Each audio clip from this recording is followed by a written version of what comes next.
Наа өнөгийг алтан цагаас сорлоо. 1 2 3. Наа болцсон. Шидэт дагин минь та намайг юунд алтан цагаас болгоно вэ? Би буцаад үнэг хийвэндээ ормоор байна. Та намайг буцаагаад үнэг болгож өгөөч. Танаас гуйж гин.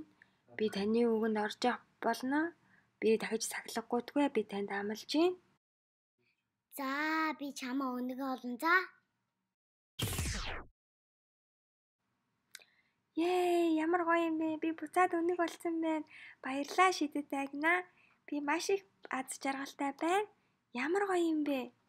Үнэгээ чи мундаг гэсэн би алтан цагаас олохгүй ерөөсөө. 1